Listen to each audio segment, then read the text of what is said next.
গঙ্গার তীরে সন্ধে নামছে, মৃদুমন্দ বাতাস, পশ্চিমে আকাশ রক্তাভ, পাখিরা কলকাকলিতে মুখর বাসায় ফেরার পথে। ধীর নীরব চরণে রাত্রি নামছে।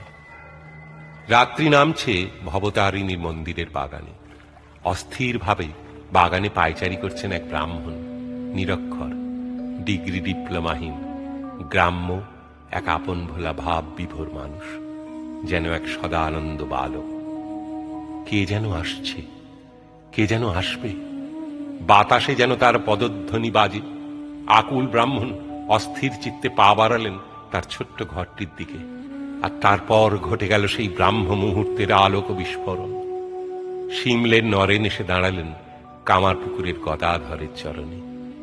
ইট কাঠ কংক্রিটের কায়স্থ পুত্র এসে দাঁড়ালো সবুজ গ্রামের ব্রাহ্মণ পুত্রের দোরগোড়ায়। ইতিহাস এসে দাঁড়ালো ইতিহাসের সামনে। যুগ সন্ধিক্ষণে আকাশে জেগে উঠল ধ্রুবতারা, বাতাসে বেজে উঠল মাঙ্গলিক সুর, গঙ্গার তরঙ্গে বেজে উঠল মহাকালের ছন্দ। ক্ষণকাল থমকে তাকালো চিরকালের দিকে। দক্ষিণেশ্বরে ভবতারিণীর ওষ্ঠা ধরে ফুটে উঠল হাসি। হাতের খড়গ উঠল জ্বলে, দীপ্ত আলোয় নক্ষত্রেরা সাজিয়ে দিল আকাশ। মহাকাশে বেজে উঠল মহাশঙ্খনাদ। ইতিহাস সূচনা লগ্নের শিহরণে স্পন্দিত। ঠাকুর ব্যাকুল হয়ে বললেন, কে? নরেন এলি? কতদিন থেকে তোর জন্য ব্যাকুল হয়ে অপেক্ষা করছে। এ তো তোর নিজের ঘর, নিজের বাড়ি, এখানে আসতে এত দেরি করলি কেন রে? নরেন গান ধরলেন, মন চলো নিজ নিকেতনে। সুরে, আবেগে, চোখের জলে ভেসে গেল সমাগত সন্ধ্যা। এরপর বিজয় রথ ছুটল ঠাকুরের। সেই স্বর্ণরথের চক্র নির্ঘোষে ধুলোর মতো উড়ে যেতে লাগলো মানুষের পাপ, মানুষের পতন, মানুষের যন্ত্রণা, মানুষের কান্না। সেই রথের অমিত বিক্রমে পথ ছেড়ে সরে দাঁড়ালো আচার, বিচার, জপ, তপ, তুলসী, রুদ্রাক্ষ।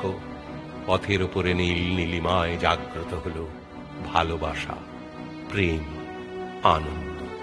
জগৎ এসে নতজানু হল গঙ্গা তীরের সাধকের পায়ে। অব্রাহ্মণ নরেন্দ্রনাথ হয়ে উঠলেন ব্রাহ্মণ শ্রেষ্ঠদের মাথার মণি, পথপ্রদর্শক, ধ্রুবতারা।